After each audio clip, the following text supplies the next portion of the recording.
근데 예수님께서는 이 공적인 당신의 사명을 성취하는 그 공적인 공생애를 시작하는 그 시작점으로서 아주 그 우리에게 큰 교훈을 주는 어떤 그 모임에 참석하세요.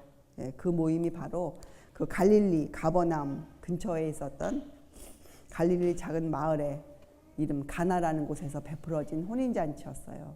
예, 그 작은 마을의 혼인잔치에 예수님과 예수님의 어머니와 그리고 제자들, 그러니까 이때는 제자들이 아직 12명이 다 구성되어져 있지 않았겠죠. 예, 예수님의 제자들과 함께 이제 그 혼인잔치에 참석하세요. 그 혼인잔치에서 어떠한 일이 이루어졌고, 여러분이 우리가 잘 아는 이야기죠. 예, 물이 변하여 예, 포도즙이 되는 그런 그 능력이 있는 예수님께서 첫 이적을 베푸신 그런 가나의 혼인잔치의 그 장면들을 우리가 상상해보고 또 그 잔치에서 우리에게 주신 교훈이 무엇인지 살펴보기로 하겠어요. 사실 예수님은요, 이렇게 가장 그 행복한 장소가 어디입니까? 결혼식 아니 결혼식?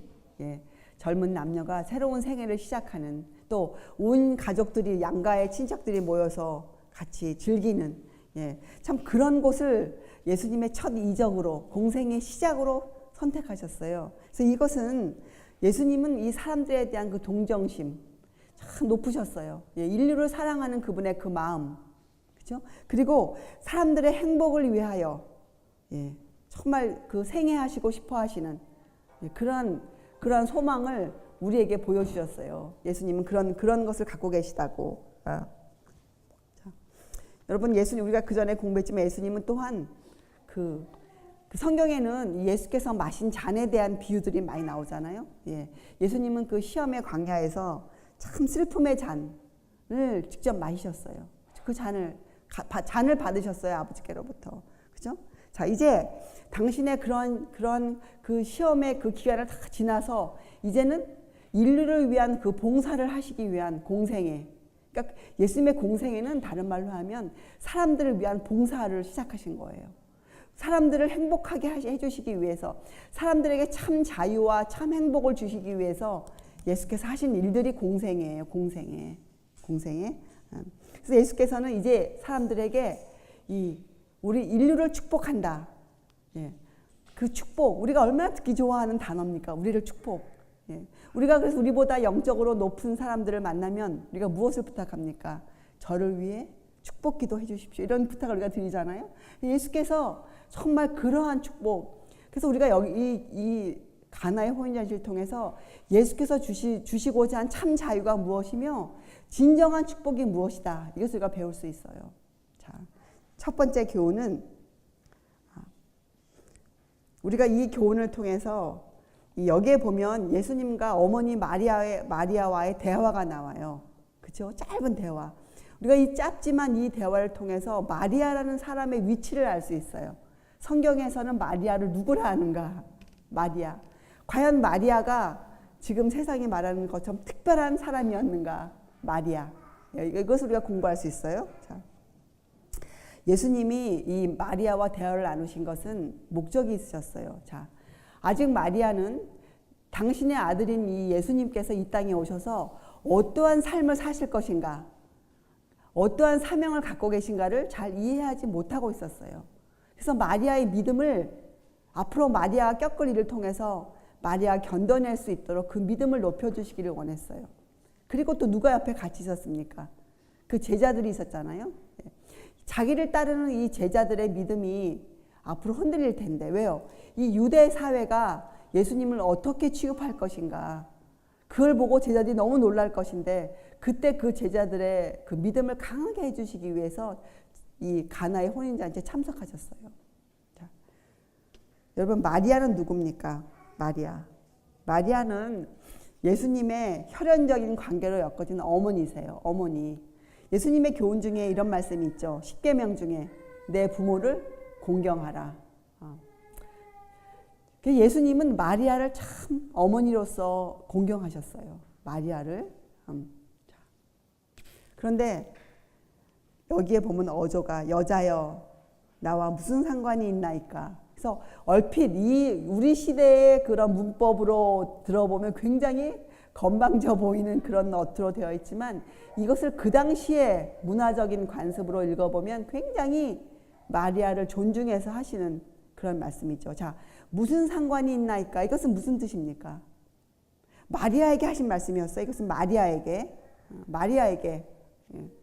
자, 어머니, 당신은 이제부터 내가 당신과 어떤 관계인 줄을 아셔야 합니다. 좀 이해하십시오. 그렇잖아요? 어떤 관계예요? 벌써 12살 되던 해에 예수께서 마리아에게 뭐라고 알려주셨습니까? 내가 내 아버지 집에 있어야 될 줄을 알지 못하였나이까? 그래서 당신이 누구인지를 밝히셨어요. 어머니께. 그래서 이것은 무슨 말이에요? 어머니, 당신과 나가 혈연 관계로 맺어진 어머니와 아들의 사이지만 이제부터는 어머니도 어머니가 가지신 그 위치가 그 혈연 관계가 어머니를 영적으로 우월한 위치에 놓아두지 못합니다. 어머니도 세상에 있는 어느 평범한 어머니임을 아셔야 됩니다. 어떤 어머니예요? 예, 마리아가 훌륭한 믿음의 여인 맞아요. 그러나 그 마리아도 본성적으로 어떤 여인이에요? 마리아도. 예, 보통 어머니들이 어떻습니까? 믿음이 좋아도요, 자기에게 있는 어떤 훌륭한 아들이 있으면 그 아들 자랑하고 싶어서 못 견디는 것이 엄마의 본성이에요. 훌륭한 목사님을 둔 엄마들이 어떠한 자랑을 하고 싶습니까? 예, 나가면 그 아들 자랑 좀 하고 싶어요. 그 아들을 훌륭하게 키우신 예수님을 자랑하는 것보다는 자기 아들을 자랑하고 싶은 욕구가 더 강하단 말이에요. 마리아도 그런 세상적인 편협한 그 면에 있어서는 그런 어머니였어요. 마리아도. 자, 그래서 여기에 어떤 교훈이 있는가? 예수님과 마리아의 관계를 분명히 드러내셨어요. 자, 마리아가 갖고 있는 그 예수님과의 그 특별한 관계가 마리아 자신을 특별히 영적으로 유리한 입장에 놓아두지 않았어요. 마리아도 구원을 얻기 위해서는 무엇을 깨달아야 될 사람이었습니까? 예, 하나님의 어린 양이시라는 것을 마리아가 깨달아 알아야 됐어요. 마리아도 자기의 구원은 예수님을 하나님의 어린 양으로 이해할 때에만, 그것을 믿을 때에만 올 수 있다는 것을 마리아가 깨달았어야 했어요. 그래서 마리아에게 주신 말씀이죠. 여자여, 나와 무슨 상관이 있나이까? 그 관계를 알려주셨어요. 이것은 우리가 어떻게 또 우리에게 어떤 교훈을 줍니까? 십계명에 내 부모를 공경하라. 그 말씀이 어디에까지 연장되어지는가? 어디에 연장되어집니까? 예.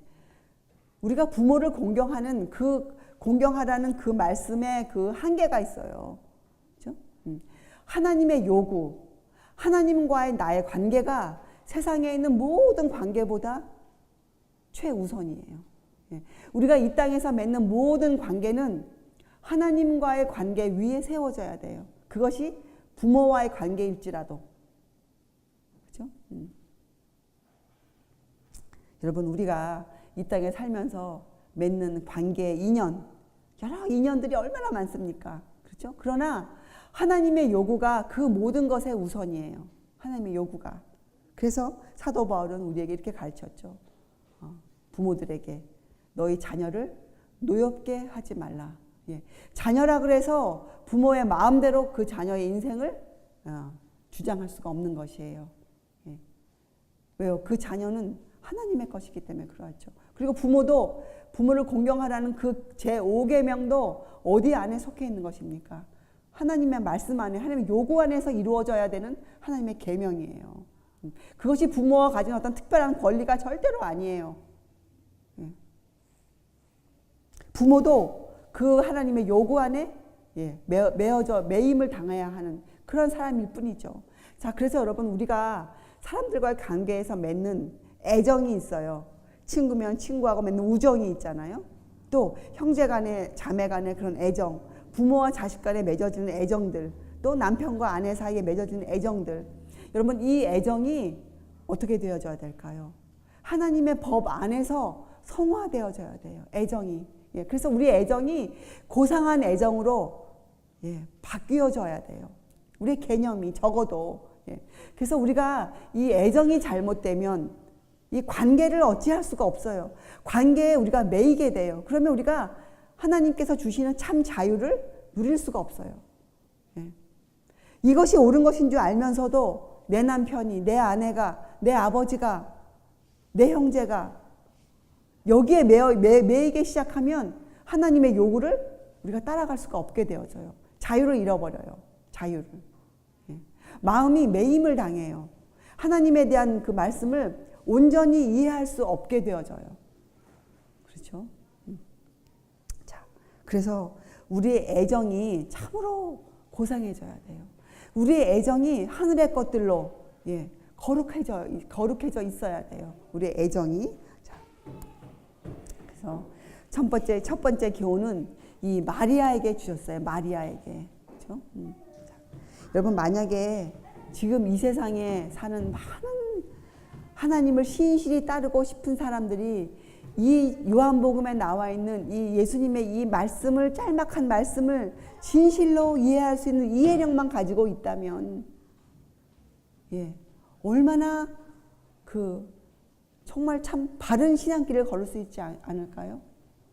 성경에는 분명히 예수님의 어머니였지만 그 마리아에 대해서 정확한 분명한 이해를 주고 있어요. 예수께서 말씀하셨습니다. 여자여, 당신이 나와 무슨 상관이 있나이까? 여자여. 이게 무슨 말이에요? 마리아도 당신과 예수님의 관계를 분명히 알고 있어야 하는 것이에요.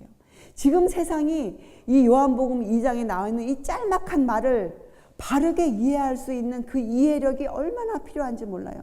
그러면 지금 많이 속고 있는 많은 사람들이 진실로 예수님을 찾을 수 있게 될 것이에요. 여러분, 마리아는 평범한 여자였어요. 마리아가 훌륭한 믿음의 여인이었지만 그도 그저 평범한 여인이었어요. 그도 구원을 얻기 위해서는 당신의 아들이었지만 그 관계를 떠나 그분이 누구이신지, 그분이 하나님의 아들로서 이 땅에 오신 하나님의 어린 양이라는 것을 마리아가 믿었어야 했어요. 그것이 마리아였어요. 마리아의 위치였어요. 이 위치가 성경을 통해 전혀 변해 있지 않아요. 마리아는 그렇게 살았고 마리아는 그런 사람이었어요. 자, 예수님이 어머니를 사랑하셨다는 것을 우리가 또 어떻게 알 수 있는가? 여자여, 나와 무슨 상관이 있나이까? 하시고 그 다음에 뭐라고 말씀하셨어요? 내 때가 아직 이르지 아니하였나이다. 그리고 어떻게 행동하셨어요? 마리아의 원대로 그 일을, 마리아가 기대하고 있는 그 일을 하셨어요. 그것이 어머니를 향한 예수님의 사랑의 표현이었어요. 자, 내 때가 아직 이르지 못하였나이다. 이게 무슨 말이에요? 어머니, 이제부터 저는 하나님께서 나에게 주신 그 때가 되었으므로 내가 내 사명을 감당하러 이제 제가 살아 내 공생애를 시작합니다. 어머니, 이제 어머니가 나와 어떠한 하나님 안에서 어떠한 관계를 맺고 있는지 어머니 이해하셔야 합니다. 저는 이제 어머니의 단순한 혈연적인 그런 아들이 아닙니다. 어머니. 그렇게 말씀하시고, 그러므로 어머니, 제가 이때부터 살아가는, 그전에도 그러셨지만 이 생에 남들을 위해 살아가는 그 봉사에 나의 모든 행위는 하나님의 계획 안에서 성취되어 갈 것입니다. 그러니까 어머니, 저에게 어머니의 뜻대로 저를 기대하지 마십시오. 어머니가 기대하는 그렇게 이루어지지 않습니다. 하나님의 나라는 어머니의 기대처럼 제가 이스라엘의 왕으로 그렇게 제가 앉지 않습니다. 어머니 올바른 기대를 좀 가지십시오 하는 사랑으로 어머니를 책망하시는 예수님의 교훈이셨어요. 자. 그러나 예수님이 그 어머니께서 당신에게 갖는 그 신뢰심, 그죠? 아주 적은 거지만 그 예수님에 대한 그 메시아로서의 그 신뢰심을 예수님께서 귀히 보셨어요. 그래서 그 마리아의 신뢰심에 대한 보답으로 그 가나의 혼인잔치에서 이적을 베푸셨어요. 그죠? 자, 그 첫째 교훈, 우리는 마리아가 누군지 알아야 돼요. 마리아는 그저 평범한 어머니, 훌륭한 아들을 둔 어머니셨어요. 마리아의 위치는 그 이상 벗어나지 않았어요. 성경에서. 그렇죠? 자, 그것이 첫 번째 교훈이었죠. 우리의 교훈은 뭐였습니까? 마리아도 예, 그 관계를 그 정도로 거기에서 끝냈는데 하물며 우리들 이 땅에서 사는 우리들의 관계, 우리가 이 땅에서 맺고 있는 어떤 그 관계는 우리가 어떻게 취급해 줘야 되는가? 우리가 맺고 있는 부모와의 관계, 그죠? 우리가 맺고 있는 아내, 가정에서의 관계, 내 친척들과의 관계가 어떠합니까? 하나님의 요구가 최우선이에요. 예. 만약에 내 부모의 요구가 아버지의 하나님의 계명을 어기는 것이라면 어떻게 해야 되겠어요? 예, 하나님의 계명을 따라야 돼요. 그것이 우리를 향한 아버지의 뜻이에요. 예. 나의 삶이 내 친척들 때문에 방해를 받는다. 예. 내가 거룩한 안식일을 지켜야 하는 것이 하나님이 나를 향한 뜻이라고 내가 이해됐는데 내가 안식일을 지키는 그 일이 나의 식구들로 인해 방해를 받는다. 그럴 때 우리가 어떤 입장을 취해야 하는가? 여러분, 해답이 나오죠. 우리가 어떻게 그런 문제를 해결해야 하는가? 우리가 충분히 우리가 어떤 관계를 맺고 살아야 하는지를 알 수 있는 교훈들이 성경에는 참 많아요. 그 한 가지의 교훈이 가나의 혼인잔치였어요. 그렇죠? 자, 두 번째 교훈은 예수님이 거기에서 어떻게 이적을 베푸셨습니까? 물로 포도주를 만드셨어요. 자, 그런데 여기에 포도주라는 단어가 나와 있기 때문에 많은 사람들이 이것을 정말 포도주라고 생각해요. 자, 우리가 한번 따져볼까요? 성경에는 원칙이 흐릅니다. 그렇죠? 원칙이 흐르잖아요. 자, 잠언서에 이렇게 나와 있어요. 포도주는 거만케 하는 것이요 독주는 떠들게 하는 것이라. 무릇 이에 미혹되는 자에게는 지혜가 없느니라. 이렇게 술을 금하셨어요. 술을. 자, 그리고 여러분, 우리가 상식적으로 생각해 보아도 거룩한 삶을 사는 사람들에게 술이 참 어울리지 않는 음료죠. 자, 사람들은요, 건전한 욕구를 가지고 있습니다. 인간에게는 욕구가 필요해요. 욕구가 없는 인간은 살 소망이 끊어진 사람들이죠. 우리에게 어떠한 욕구가 있습니까? 예, 좋은 사람이 되고 싶은 욕구, 건전한 욕구, 훌륭한 신앙인이 되고 싶은 욕구, 그죠? 훌륭한 그리스도인 되고 싶은 욕구, 이것은 건전한 욕구예요. 그러나 우리에게 또한 잘못된 욕구가 있죠. 자, 이것처럼 우리에게 건전한 식욕이 필요해요, 여러분. 여러분, 사람들이 아파서 죽을 때 왜 죽습니까? 입맛이 없어지면 위험하다 그래요, 병원에서도. 입맛. 그래서 우리에게는 식욕이 필요해요. 근데 어떠한 식욕이 필요합니까? 건전한 식욕, 건전한 것들. 예. 빗나간 식욕은 우리에게 위험한 것이에요. 빗나간 것들. 예. 우리는 울타리 안에서, 예, 사람의 본분이라는 그 안에서 우리에게 요구되어지는 건전한 식욕이 있어요. 우리에게 어떠한 식욕이 필요할까요? 신선한 야채를 보면 우리 입에 침이 돌아야 돼요. 먹고 싶다. 맛있는 과일을 보면 먹고 싶다. 그런데 여러분, 하와를 보세요. 하와가 그 맛있어 보이는 과일을 보고 그가 먹긴 먹었는데 그가 어떠한 욕구로 먹었습니까? 예, 그것이 정말 순수한 것이 아니었어요. 하와가 먹을 때. 하와는 사단의 말을 듣고 혹시 하면서 그것을 먹었거든요. 순수하지가 않았습니다. 그러신 하나님께서 우리에게 순수하지 않은 포도주를 주실 수가 없으시죠, 여러분. 예, 여러분, 그렇죠? 그래서 이 옛날 고어사전, 웹스터 고어사전을 찾아보면 와인이 두 가지로 나와 있어요. 와인이 포도주를 또 뜻하고 순수한 포도즙을 상징한다고 나와 있어요. 순수한 포도즙. 그래서 여러분, 성경에 사도 바울이 병이 든 디모데에게 무엇을 추천합니까? 예, 거기에도 포도주라고 나오지만 그것은 순수한 포도즙을 추천해 준 거예요. 여러분, 이 신선한 과일은 우리에게 굉장한 영양소를 주는 음식이잖아요. 근데 그 과일을 또 우리가 순수하게 짜서 먹으면 그 영양소가 100% 우리에게 들어오는 것이잖아요. 굉장히 훌륭한 치료제들이에요. 예, 그래서 천연에 있는 많은 신선한 과일들은 우리가 잘 알고 먹으면, 예, 우리가 때에 맞춰서 우리의 몸에 맞추어 먹으면 굉장히 훌륭한, 예, 치료제들이에요. 치료제들. 자, 예수님이 그 당시에 그 혼인잔치에서 그 물이었지만 그것을 굉장히 훌륭한 포도즙으로 주었어요. 그래서 연회장이 이렇게 표현하죠. 좋은 포도주라 이렇게 표현해요. 좋은 포도주, 좋다. 근데 그 좋다를 제가 헬라어로 찾아보았어요. 상함이 없는. 여러분 포도주가 어떻게 되면 포도주가 됩니까? 포도가 발효되죠. 그건 상한 것이에요. 상한 것. 포도가 상한 것이 포도주가 되는 것이잖아요. 그렇죠? 그래서 여러분 거기에는 분명히 좋은 포도주, 상함이 없는 포도주. 그럼 결국 뭐예요? 순수한 포도즙이었어요. 순수한 포도즙. 여러분 이 순수한 포도즙은 성경에서 무엇을 또 상징하는가?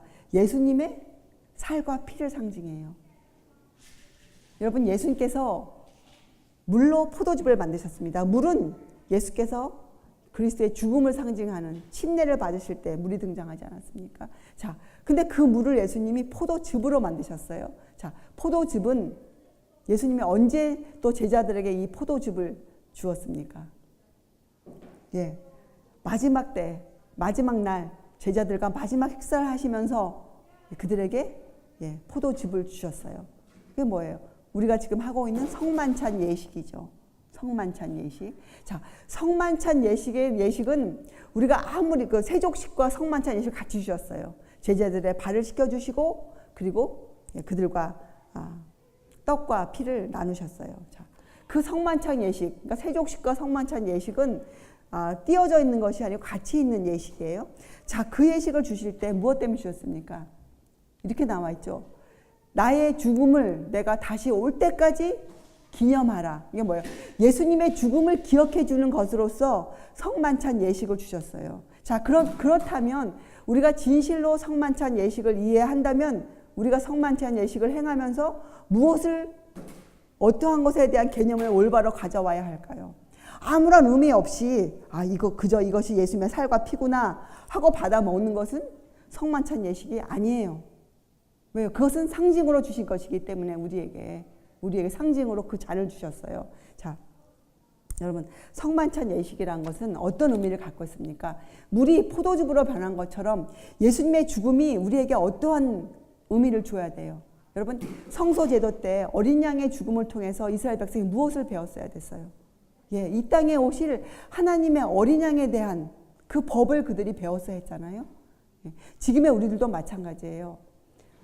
성만찬 예식을 기념한다는 것은 성만찬 예식을 우리가 통하여서 예수께서 십자가에서 무엇을 하고 돌아가셨는지, 십자가에서 그 피로 우리에게 무엇을 주셨는지 그 의미를 우리가 알아야 돼요. 그래서 우리가 성만찬 예식을 여러분이 하실 때 주님께 드리는 기도는 바로 어떠한 기도가 되어야 될까요? 주님, 저는 이제 주님이 그 찬바람 부는 그 갈보리 산에서 예수께서 두 팔 벌려 흘리신 그 피, 그 살과 피가 나에게 무엇을 어떤 능력을 주는지를 이제 제가 배웠습니다. 제가 알기 시작했습니다. 주님. 이런 의미를 알고 우리가 그 잔을, 그 떡과 살을, 그 떡과 피를 우리가 받아야 돼요. 그래서 예수님이 말씀하신 제자들에게 너희들이 나의 죽음을 내가 다시 올 때까지 기념하라. 여러분 우리가 진정으로 재림을 사모하는 자가 되기 위해서는 예수께서 이 땅에 다시 오신다는 것이 무엇을 의미하겠는가를 우리가 알기 위해서는 예수님의 죽음을 이해해야 돼요. 십자가에서 행하신 그분의 그 죽음을 우리가 이해해야 돼요. 이런 것들이 여러분 우리에게 기초가 되어 있지 않으면 우리 재림 사모하지 못해요. 우리 올바른 그리스도인 될 수 없어요. 성만찬 예식을 하면서도 남의 발을 씻겨주면서도 우리가 거기서 얻어지는 교훈이 전혀 없는 것이에요. 도리어 잘못된 감정적인 신앙을 가져올 수가 있어요. 감정적인 신앙들. 지금 얼마나 많은 곳에서 이 발을 씻기는 예식을 하는지 모릅니다. 예수님의 죽음과는 전혀 상관이 없이 남의 발을 씻겨주면서 자기들의 믿음이 좋아졌다고 생각해요. 자기들이 무엇을 깨달았다고 생각해요. 전혀 아닙니다. 우리가 그런 행위를 하는 이유는 단 하나예요. 우리가 왜 남의 발을 씻겨주는 행위를 합니까? 왜요? 예수께서 그 행위를 우리에게 주시고 성만찬 예식을 주시면서 우리에게 가르친 교훈을 우리가 이해하기 때문에 그것이 이스라엘 백성들이 배웠어야 될 규례였어요. 그들이 성소에서 제사를 지내면서 어린 양을 잡아 죽이면서 그들이 이 땅에 오실 이 메시아 하나님의 어린 양 예수 그리스도를 그들이 알 수 있었어야 했어요. 그 이스라엘 백성들이 그렇게 오랫동안 양을 잡아 죽였지만 예수님을 십자가에 못 박았던 것처럼 우리들도 세족식과 성만찬 예식을 통해 주신 이 물이 포도즙으로 변하는 이런 이적을 통해 주신 교훈을 우리가 마음으로 받아들이지 못한다면, 우리의 정신이 그것을 이해하지 못한다면 여러분, 우리는 예수님이 이 땅에 오실 때 절대로 주님의 얼굴을 볼 수 없을 것이에요. 우리가 주님의 그 영광에 타서 죽을 것이에요. 성경의 말씀이에요. 그래서 여러분, 이 순수한 포도즙, 예수님의 진리, 예수님의 교훈은 사람들을 깨울 것이에요. 사람들을 깨울 것이에요. 그리고 사람들에게 이런 소망을 줄 것이에요. 나는 이제부터 진정으로 예수님을 알고 싶다. 내가 그동안 배운 내 전통, 내가 그동안 쌓아왔던 내 습관이 아니고 나는 말씀을 통해서 순수한 포도즙을 먹고 싶다. 나는 순수한 말씀, 오류가 섞이지 않은, 잘못된 것이 전혀 섞이지 않은 100% 예수님의 교훈의 말씀을 나는 알고 싶다. 이러한 소망이 우리 마음에서 올라와요. 우리 마음에서. 그것이 진리예요, 진리.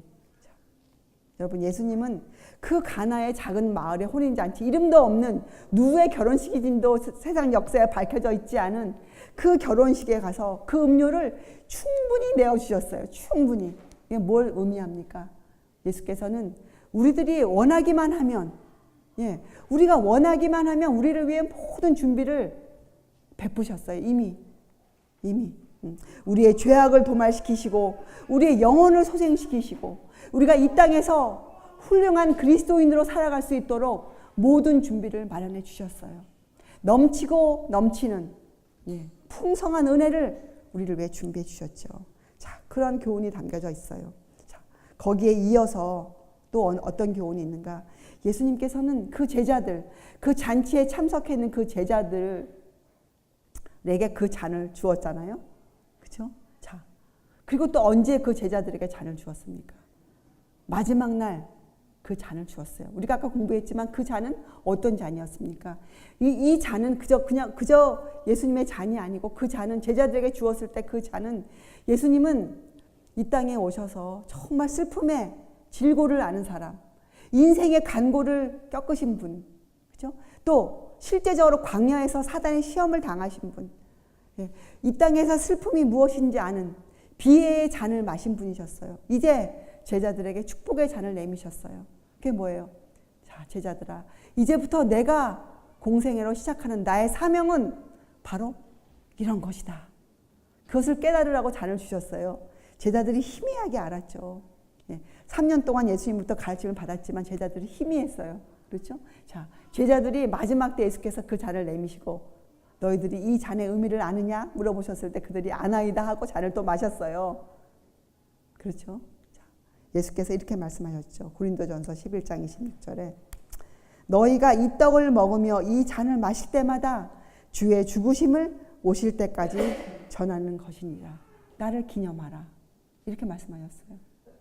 또 마태복음 26장 29절에 내가 포도나무에서 난 것을 이제부터 내 아버지의 나라에서 새 것으로 너희와 함께 마시는 날까지 마시지 아니하리라. 이건 무슨 말씀이에요? 여러분, 우리가 이 잔을 받습니까? 여러분이 예수께서 내미신 그 잔을 받으세요? 우리도 받지 않습니까? 무엇을 통해서? 성만찬 예식을 통해서. 우리가 성만찬 예식을 통해서 예수님의 살과 피를 마실 때 우리가 무엇을 깨달아 알아요? 주님께서 이 땅에서 행하신 그 봉사가 무엇인지 우리가 아는 것이에요. 예수께서 이 땅에서 베푸신 그 희생이 무엇인지, 예수께서 나를 위해 살아가신 그 예수의 인생이 무엇이었는지, 예수님의 그 고난의 삶, 그 가난한 인생이 나에게 어떠한 의미를 주어야 하는지, 예수님 이제부터 제가 어떻게 살아야 하는지를 제가 이제 예수님 깨달아 압니다 하는 의미로 받는 것이 성만찬 예식이에요. 그 포도주 잔이에요. 예수님의 살을 먹는 것이에요. 피를 먹는 것이에요. 자, 그래서 예수님이 성만찬 예식에서 우리와 함께 그 잔을 마신다고 하신 것이잖아요. 지금 우리가 살고 있는 이 땅이 어떤 땅이에요? 이 땅은 하나님의 은혜의 왕국이에요. 하나님께서 우리에게 은혜를 베푸시고 있는 하나님의 나라예요, 여러분. 우리는 모두 이 땅의 천국의 백성이잖아요. 은혜의 나라. 이 나라에서 예수님께서 새 것으로 우리와 함께 그 포도주 잔을 나누시고 계세요. 사실 우리가 이 성만찬 예식의 진정한 의미를 모른다면 성만찬 예식을 행하지 않는 것이 더 유익한 일이에요. 그렇죠? 사람은 참 생각으로 많은 것들을 가져오고 잘못된 것을 또한 가져오기 때문에 우리가 올바른 개념을 가진다는 것은 참으로 중요한 일이에요. 올바른 개념. 그래서 우리가 어저께 금요 예배 시간에 무엇을 공부했습니까? 성경을 어떻게 하면 올바로 읽을 수 있는가? 성경을 올바로. 여러분. 자, 이제부터 여러분이 성만찬 예식, 세족식과 더불어 성만찬 예식을 이웃들의 발을 씻겨줄 때 여러분의 마음이 어떠한 마음으로 감동을 받아야 합니까? 어떠한 마음으로? 나는 이제 이 자매의 발을 씻으면서 나는 이제 내가 어떠한 삶을 살아야 할지를 내가 깨달았노라. 내가 이 자매를 어떻게 취급해줘야 하는지 이제 내가 알았노라. 정말 그러한 엄숙한 마음으로 우리가 그 예식을 행하고 성만찬 예식에 그 예수님의 떡과 피를 받는 것이에요. 그 자리에 예수님이 계세요. 그렇게 약속하셨어요. 마태복음을 통해서 우리에게 함께 하시겠노라고. 여러분, 세족식과 성만찬 예식은 굉장한 예식이에요. 예수님의 죽으심을 이 땅에 예수님 다시 오실 때까지 재림을 전하는 자들이 행해야 하는 그런 예식이죠. 자, 또 하나의 교훈이 있죠. 그것은 뭡니까? 이 결혼식, 혼인관계. 그래서 이 혼인관계에 주례를 쓰는 사람들은 상당한 그 하나님을 향한 믿음이 있는 사람들이어야 돼요. 정말로. 그것이 없이는 이 혼인관계를 인정해 줄 수가 없기 때문에 그러하죠. 자, 여러분, 혼인관계란 것은 구약과 신약 모두를 통해서 보면 그리스도와 그분의 백성 사이에 있는 관계를 묘사하는 데 쓰여져 있어요. 그렇죠? 그래서 어떠한 관계? 예수님과 그 백성 사이에 있는 그 밀접한 관계, 그렇죠? 그 부드러운 관계를 우리에게 알려주는 그런 상징으로 혼인 관계가 나와 있거든요. 그래서 결혼은 신성한 것이에요. 결혼은 신성한 결합이죠. 결혼은. 그리고 마지막 교훈은 이 가나의 혼인 잔치에 참석하신 예수님은 앞으로 이 공생애 동안 당신의 생애를 사람들에게 가르치실 것인데 어떠한 방법으로 통해 가르치실 것인가를 미리 알려주셨어요. 자, 여러분, 지금 이 시대 종교계는 사람들에게 예수님을 전하기 위해서 주로 하는 것이 무엇입니까? 교회를 통한 설교예요, 설교. 그렇죠? 그런데 진정한 예수님의 가르침은 설교를 통해서 들어오지 않아요. 사실 설교는 어떻게 보면 예수님에 관한 정보를 주는 것일 수 있어요. 그렇죠? 그러나 진정한 가르침은 각 개인이 예수님과 맺는 교제를 통해서 이루어지죠.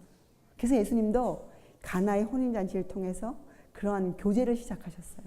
사람들과 만나서 접촉하셨어요. 그래서 사실 우리 예수님은 굉장히 사교성이 훌륭하신 분이셨어요. 사교성. 여러분, 사교를 사전에 찾아보면 이 한문으로 다르기 때문에 두 가지가 나와요. 하나는 사사로운 교제. 그런데 예수님의 교제는 그것보다는 사회적인 활동을 통해 사람들과 어울려지는 그러한 사교적인 관계였어요. 그러니까 예수님은 굉장히 사회 활동이 많으신 분이셨어요. 굉장히 활동력이 강하신 분이셨어요. 명랑하시고 쾌활하시고 그러면서도 남을 배려하실 줄 아는. 그래서 우리가 이 예수님을 잘 공부하면 굉장히 훌륭한 것을 많이 배울 수가 있지 않습니까? 자, 그래서 여러분, 예수님은 이 사람들을 가르치시는, 앞으로 공생애를 통해서 내가 어떻게 나의 삶을 사람들에게 가르치시겠노라 하는 방법으로 택하신 것이 개인적인 접촉이었어요. 사람들과의 교제, 사교적인 모임. 그래서 예수님은 예수님을 오라 하는 모든 곳에 가셨어요. 예수님께서 기쁜 마음으로 가셨어요. 자, 그런데 예수님께서 갖고 계신 원칙이 있으셨죠. 원칙. 예수님의 원칙. 자, 예수님은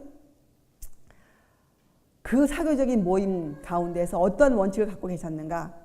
모든 형태의 방종을 금하셨어요. 여러분, 자유와 방종의 한계를 아십니까? 여러분, 자유와 방종의 한계가 무엇입니까? 지금 세상처럼 자유를 찾는 시대는 아마 드물 것이에요. 자유. 그래서 학교에서도 아이들에게 그렇게 가르치죠. 너희가 진정으로 원하는 것을 해라. 너희의 그 feel이 이끄는 대로, 너의 마음이 원하는 대로 인생을 살아라. 이렇게 아이들을 많이 가르쳐요. 그리고 그것을 찾아내는 것을 굉장히 훌륭한 것이라고 가르쳐요. 자, 근데 예수님 그렇게 안 하셨어요. 예수님의 봉사를 우리가 공부해 보면, 예수님의 생애죠. 여러분, 왜 우리가 이것을 봉사라고 부르는가?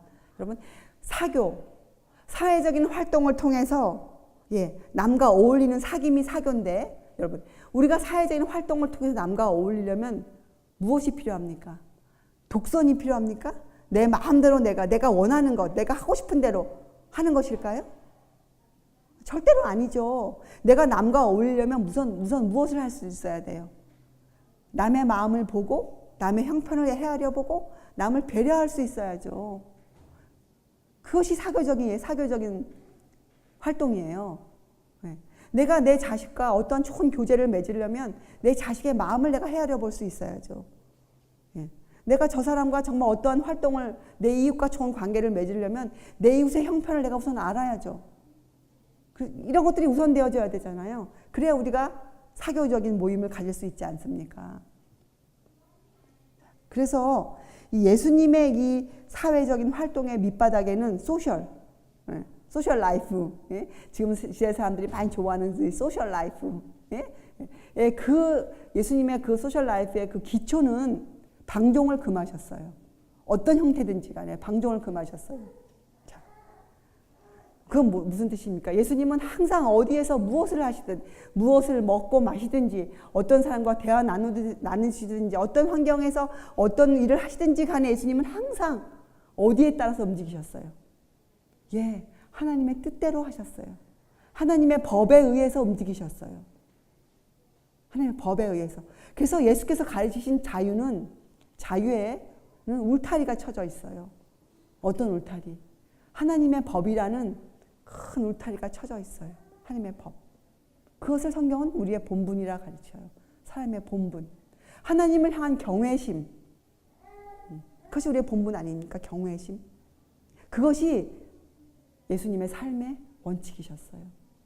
자, 그래서 여러분, 예수께서 하신 모든 일, 사교적인 활동, 모든 봉사는 자유를 위한 것이었어요. 자유. 여러분과 제가 성경을 통해서 예수님의 생애를 통해 이것을 배웠다면 우리도 이 세상에 이 자유를 가리키고자 하는, 자유를 전하고자 하는 사람들이죠. 자유를 사랑하는 사람들이에요. 자유. 이것이 자유예요. 여러분의 마음이 방종으로 흘러가지 않도록 여러분이 묶어서 제한시켜야 합니다. 그렇죠? 자, 근데 그 당시 유대인들의 봉사는 어떠했는가? 그 당시 종교 지도자들의 봉사는 어떠했습니까? 사람들을 얼로 불러 들어왔어요. 자기들의 유전, 그렇죠? 자기들의 전통, 여기에 얽매이게 만들었어요. 사람들을. 예수님이 이 땅에 오신 이유는 한 가지예요. 우리에게 참 자유를 주시기 위해서요. 우리가 예수님을 믿는 일에 어떤 것으로부터 방해를 받지 않도록, 이 땅에서 우리가 맺고 있는 어떤 관계로부터도 우리가 방해를 받지 않고 예수님께 갈 수 있도록, 그걸 위해 이 땅에 오셨어요. 그것을 위해서 이 땅에 오셨어요. 예수께서. 우리에게 참 자유를 주시기 위해서. 우리의 이해력이 성경을 읽고 예수님에 대한 확실한 정보를, 확실한 그 이해력을 우리의 생각이 할 수 있도록 그 능력을 주시기 위해서. 여러분, 우리의 생각이 자유롭지 못하면 우리의 이해력이 제한되어져요. 우리가 어떤 교단에 매여 있으면, 그렇죠? 어떤 교단의 가르침에 매여 있으면, 어떤 조직의 가르침에 매여 있으면 우리의 이해력이 더 이상 자라지 않아요. 그래서 이런 말이 있죠. 제자는 스승보다 결코 높아질 수가 없습니다. 가르치는 사람의 그 이해력에 우리가 매여져 있게 됐어요. 그 사람에게 매여 있으면. 자, 그래서 우리는 누구에게 매여 있어야 됩니까? 우리는 예수님께 매여 있어야 돼요. 예수님께. 그래야 우리의 이해력이 예수님만큼 높아져요. 예수님 우리에게 그걸 요구하세요. 너희의 마음을 넓혀라. 너희의 이해력과 사고력을 개발시켜라. 성경을 읽으면 어떻게 해요? 성경을 분명하게 이해할 수 있다. 우리에게 무슨 마음이 있을 때? 경외심을 갖는 마음을 갖고 있을 때. 우리 어제 공부했잖아요. 유대인들처럼 어떤 자부심이 아니고 나는 이 말씀 다 알고 있다. 난 이 정도 말씀은 다 알아. 이런 자부심이 아니고 이런 자부심이 아니고 같은 말씀을 1000만 번 읽어도 주님 저를 가르쳐 주시옵소서. 여러분 하늘의 말씀 아닙니까? 여러분이 어떻게 알 수 있어요? 여러분이 성경을 여러분의 생애만큼 통독했다고 해서 여러분이 하늘의 말씀을 하늘의 사물들을 다 이해할 수 있습니까? 얼토당토 않죠. 얼마나 건방진 마음입니까? 얼마나 자부심이 강한 마음입니까? 우리가 아무리 높은 것을 이해하고 있다 할지라도 우리는 이해하지 못하고 있는 사람들이에요. 우리가 어떻게 하늘의 것을 이해하고 있습니까? 어떤 부분일 뿐이죠. 예, 하나님을 향한 경외심 우리에게 필요하죠. 예수님은 정말 사교적인 분이셨어요. 그분은. 자, 그분은 사람들을 그런 일상적인 생활에서 만나 주시면서 어떻게 해요? 근데 여러분 우리가 사교적인 모임을 이게 왜 중요한가 여러분? 이게 무슨 뜻입니까? 이것은 여러분 이런 뜻이에요. 우리가 어떤 모임에 참석한다는 뜻은 그 모임이 갖고 있는 어떤 관심사가 나도 관심이 있다. 이것을 인정해서 그 모임에 가는 거 아닙니까? 내가 그 모임 사람들이 정말 싫고 내가 그 모임에 아무런 관심도 없는데 그 모임에 왜 갑니까? 안 가잖아요. 내가 어디에 간다는 뜻은 그곳에서 행하여지고 있는 어떤 일들에 나도 관심이 있다. 이거 아닙니까? 그렇잖아요? 자, 여러분 그래서 예수님께서는 그 사람들의 관심, 인류애가 갖고 있는 그 자질구레한 정말 자질구레한 그런 관심을 당신의 관심으로 연결시키셨어요. 여러분 이게 이해가 되십니까?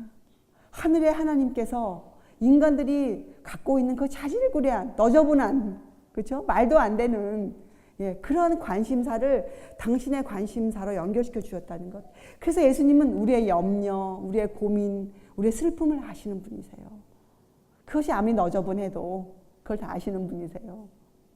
자, 그래서 여러분 가장 좋은 교육 방법, 가장 좋은 가르침은 무엇인가? 아이들에게 그 아이들의 관심을 나의 관심과 연결시켜 주는 것이에요. 아이들에게 엄마도 그게 궁금해. 엄마도 너가 알고 싶은 거 알고 싶어. 그것이 뭘까? 한번 찾아볼까? 그것이 가장 훌륭한 교육이에요. 아이들에게. 그렇죠? 아이들과 함께 놀아주는 것, 같이 배우는 것, 그렇죠? 예수님은 그런 일상적인 가르침 속에서 그 관심을 얼로 끌어올려 주셨어요.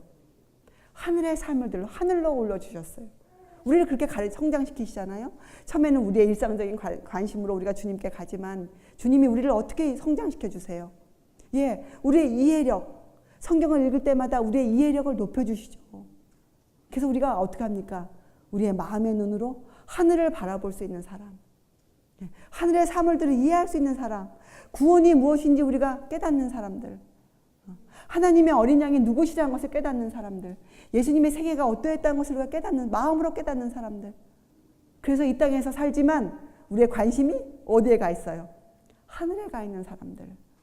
그런 사람으로 만들어 주시죠. 자, 그래서 여러분 기억하세요. 우리는 절대로 우리의 신앙을 남과의 분리되는 어떤 장벽으로 세워놓는 사람들이 아니에요. 그 옛날 유대인들처럼. 그죠? 그 유대인들은 자기들의 신앙을 유지하기 위해서 이방인들을 만나지 않았어요. 참 말이 안 되는 말이죠. 그러나 예수님은 하나님의 뜻을 행하기 위해서 그들을 만나 주셨어요. 여러분 이 차이를 아셔야죠. 우리가. 그렇죠? 여러분 우리가 이웃들을 만나면 예수님을 전할 기회를 놓치지 않습니까? 선을 행할 수 있는 귀중한 기회를 놓치지 않습니까? 야고보서 4장에 이런 말씀이 있어요. 사람이 선을 행할 줄 알고도 행치 아니하면 죄니라. 여러분 신앙을 내 울타리 안에 감춰두는 것은 죄예요. 우리의 신앙은 퍼져나가야 돼요. 그것이 그리스도 교회예요. 기독교예요. 그렇죠? 기독교는 사교적인 관계를 통하여 세상과 접촉을 이루어야 돼요. 제가 예전에 이 훌륭한 신앙을 시작할 때 훌륭한 신앙을 하는 것처럼 보이는, 제 눈에는 굉장히 높은 사람으로 보이는 어떤 사람이 저한테 이러한 말을 한 적이 있어요. 그 당시 제가 이 신앙을 접하고 너무 좋아서 어린아이처럼 내 주변의 사람들을 모아서 이 말씀을 듣게 해주고 싶다. 제가 그런 사교적인 모임을 하자고 주최했을 때 그분이 저에게 이렇게 말했어요. 우리들은 그런 사교 모임에 가지 않습니다. 제가 그때 너무 충격을 받았어요. 제가 만약 그때 그 사람에게 매여 있었다면 제가 아마 저도 그런 이해를 가져왔겠죠. 그러나 저의 마음에는 예수님은 그런 분이 아니실 거라는 그런 신뢰가 있었어요. 예수님은 세상을 사랑하신다고 나와 있는데 성경에 예, 제가 뭔진 모르지만 확실히는 몰랐지만 예, 제가 마리아가 예수님의 사명을 확실히 몰랐지만 그 예수님에 대한 신뢰가 있었던 것처럼 저도 그 말씀에 신뢰가 있었어요. 예수님이 저를 인도해 주셨죠. 그래서 오늘날 제가 사교적인 모임이 이런 것이구나 하고 이해할 수 있는 그런 이해력을 제가 가져온 것이에요. 그래서 여러분 우리는 사교적인 관계를 통해서 이웃들과 만나야 돼요. 그렇죠? 예수님은 왜 그렇게 홀로 기도를 많이 하셨는가? 매일 밤마다. 왜요? 예수님은 적극적인 삶을 사신 분이에요, 여러분. 우리가 훌륭한 사람이 되기 위해서 우리에게 조용한 태도가 필요하죠. 그렇다고 우리가 조용하게 살 필요는 없는 거예요. 여러분 열렬함과 격렬함의 차이를 아십니까? 열렬함과 격렬함은 달라요. 우리는 격렬한 인생을 살 필요는 없어요. 그러나 우리는 열렬하게 살아야 돼요. 자, 그러면 우리의 목소리에 톤에 힘이 들어가 있어야죠. 목소리가 조용조용한데 나긋나긋한데 무슨 힘이 들어있습니까? 우리가 전하는 기별, 내가 사는 삶을 남에게 보여줄 때 우리의 목소리에 힘이 들어있어야 돼. 격렬한 힘이 아니고 열렬한 힘. 말씀을 전할 때 열렬해야죠. 내 마음을 전해야 될 거 아닙니까? 내 어조나 내 표정이나 나의 삶을 통해 나의 마음을 전해야죠. 우리가 부드러운 사람이지만 우리의 표정에는 열렬함이 드러나야 돼요. 내가 기도할 때 나의 열렬한 음성이 드러나야 돼요, 여러분. 왜요? 예수님은 그런 삶을 사셨어요. 예수님의 음성을 우리가 직접 듣지 못했지만 우리가 상상할 수 있죠. 그분의 음성이 어떠했는지, 그분의 음성이 얼마나 낭낭하고 얼마나 우렁찼으면 산상에서 산 중턱에서 그분이 설교하실 때 그 많은 사람이 그것을 깨끗하게 들을 수 있었을까요, 여러분? 그분의 음성이 어떠했길래? 여러분, 우리는 예수님의 표정, 예수님의 음성, 그분의 태도, 모든 것 하나 놓치지 말고 다 배워야 돼요. 그분에게서. 그래서 예수님은 그 적극적인 삶을 살기 위해서 매일 밤 기도하셨어요. 매일 밤. 그 힘을 얻으시기 위해서.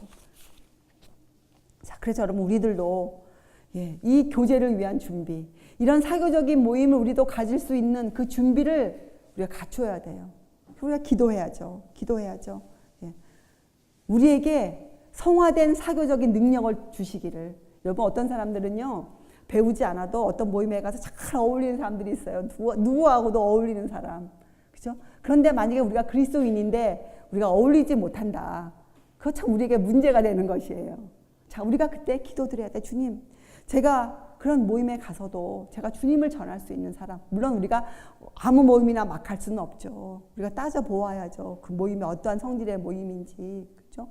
그러나 우리가 그런 모임에 초청을 받았을 때 우리가 가서 예수님을 전할 수 있어야 되지 않겠습니까? 그래서 우리에게는 그 능력이 필요해요. 사교적 능력. 그래서 그건 어떤 것이냐? 우리가 어떤 모임에 참석할 때에는요, 이런 마음이 돼야 돼요. 그 모임에 가서 나를 높이거나 어떤 나의 이익을 추구하자. 거기에 열중하면 안 돼요. 그렇죠? 그런 마음이 없어야 돼요. 우리의 어떤 마음이 있어야 되는가? 지금 내가 누리고 있는 이 축복, 내가 지금 이해하고 있는 이 말씀, 내가 누리고 있는 이 특권, 이것을 내가 나누어 갖기를 원한다. 나는 내 이웃들과 내가 누리고 있는 이 모든 것을 나누기를 원한다. 나에게 있는 모든 좋은 것을 내가 남들과 같이 누리기를 원한다. 이런 마음이 기본적으로 있어야 돼요. 그렇죠? 여러분, 우리가 갖고 있는 신앙을 보고 사람들이 우리를 가혹하다, 저 사람들은 좀 무정하다, 냉랭하다, 이런 평가를 받으면 우리가 잘못된 신앙을 갖고 있는 사람들이에요. 우리는 저 사람들은 참 좋다, 나와 좀 달라도 저 사람들은 참 따뜻해, 이런 평가를 받을 수 있어야 돼, 우리들이. 그렇죠? 그래서 여러분, 예수님의 봉사를 우리가 배워야 돼요. 그렇죠? 자, 그리고 이 교제를 위한 방법을 주셨죠. 방법이 뭐예요? 예수님 제자들을 부르고 어떻게 하셨어요? 와 보라 그러셨잖아요. 와 보라. 우리도 사람들을 우리에 있는 곳으로 많이 초청해 드려야 돼요. 우리에 있는 곳으로. 사람들이 우리 있는 곳에 와서 무엇을 볼 수 있어야 하는가? 우리 안에 흐르고 있는 기쁨, 우리 안에 흐르고 있는 화평. 여러분 우리가 왜 매일 기뻐할 수 있는 줄 아세요? 여러분 예수께서 우리에게 매일매일 축복을 주시지 않습니까? 우리가 오늘 만약에 여러분이 오늘 받은 어떠한 축복이 있다면 좋은 것이 있다면 그것은 뭐에 대한 보증입니까? 그것은 내일은 이보다 더한 것을 받는다는 보증으로 오늘의 축복을 주시는 거예요. 그래서 우리가 그것을 깨달아 알면 우리가 어떻게 해요? 매일 기뻐할 수 있는 거죠. 내일이 보장되어져 있으니까 내일이. 그렇죠? 자, 그래서 여러분 사람들이 이곳에 와서 그 기쁨을 맛볼 수 있어야 돼요. 또 우리 사이에 흐르는 화평을 그들이 볼 수 있어야 돼요. 이런 화평 그래서 아무런 문제도 없고 뭐 아무런 것도 없고 그저 좋은 것이 화평이 아니에요. 화평은 무엇입니까? 화평은 어려움 가운데에서도 그들이 갖고 있는 하나님께 대한 신뢰예요. 여러분 우리가 고난을 통과할 때 우리가 힘들지만 주님을 신뢰하면 내 마음에 무엇이 흐릅니까? 평안함이 흘러요. 평안함. 그것이 화평이에요. 예. 우리 울타리 안에 양이 없고 예, 먹을 것이 없고 예, 아무것도 준비가 되어져 있지 않아도 내가 주님을 신뢰하는 그 신뢰가 있다면 내 마음에 내일을 위한 불안이 없어지고 내 안에 화평이 흐를 것이에요. 내 앞날의 장래가 걱정되어지지 않고 내가 오늘 하루를 주님께 온전히 맡길 수 있을 것이에요. 예, 그런 화평과 기쁨을 사람들이 볼 수 있어야죠. 자, 그래서 여러분 끝으로 우리가 오늘 이 혼인잔치를 통해서 보면 예수께서 그 잔치에 참석하신 것은 마리아에게도 교훈을 주셨고 개인적으로 또 제자들에게도 교훈을 주셨고 사람들에게 이제부터 그분이 하실 봉사사업의 내용이 무엇이다. 그것을 알려주시는 첫 단계로 혼인잔치에 참석하셨어요. 자, 그것은 바로 자유였어요. 자유. 사람들을 매인 것으로부터 풀어내는 것. 사람들의 마음이 메어져 있는 곳으로부터 풀어내는 것. 그래서 여러분, 여러분의 마음은 어느 것에도 메어져 있으면 안 돼요. 오직 어디에 메어져 있어야 될까요? 예수님께. 어떤 예수님? 성경을 통해 말씀하시는 예수님. 이 성경. 그래서 여러분이 성경을 올바로 읽을 수 있는 그 능력이 얼마나 절실히 요구되는지 모릅니다. 예. 여러분이 성경을 읽을 수 있어야 돼요. 올바로. 여러분. 그래야 예수님을 알 수 있죠. 자. 그래서 예수께서는 이 가나의 혼인잔치에 참석하심으로써 또 사람들과 밀접히 묶이셨어요. 그렇죠? 그럼으로써 그분의 봉사 사업을 시작하셨거든요. 그래서 예수님의 이 사업은 사실 말하면 굉장히 그 시대에 정말 이해할 수 없는 개혁 사업이셨어요. 그 당시 세상을 뒤집어 엎는 개혁 사업이었어요. 그래서 예수님은 인류 역사에 있는 모든 개혁자들의 모본이세요. 그래서 여러분, 우리가 이제 갖고 있는 개념을 좀 새로운 관념으로 바꿉시다. 개혁자 그러면 우리가 그동안 어떻게 생각합니까? 예, 힘 있는 사람, 또 뭔가를 많이 알고 있는 사람, 그리고 카리스마가 있어야 되는 사람. 그렇죠? 근데 전혀 아니에요. 예수님은 그 당시에 그런 것을 하나도 갖고 계시지 않으셨어요. 예수님 뭘 갖고 계셨습니까? 하나님의 뜻을 정확히 알고 계셨어요. 예수께서는. 그렇죠? 자, 그래서 이 세상에 있는 모든 개혁자들은 참 개혁자들이라면 그들은 이 봉사를 이해한 사람들이어야 돼요. 예수님의 봉사. 마음이 이기적이 아니고 이타적인 마음. 나보다 남을 먼저 생각하는 마음. 나보다 남을 낮다고 높이는 마음. 그 마음, 이타적인 마음을 갖고 있는 사람. 그리고 가장 친절한 사람, 그 아무것도 아닌 작은 아이들에게조차 사랑의 손길을 내미신 그 예수님. 세상에서 소외된 사람들, 창기와 세리들에게도 가서 함께 먹고 마신 그분. 그리고 가장 예의 바르신 분, 그 예수님을 모욕했고 그분에게 침뱉고 조롱했던 그들도 사람으로 대해주신 그분, 가장 예의 바르신 분, 그분이 개혁자.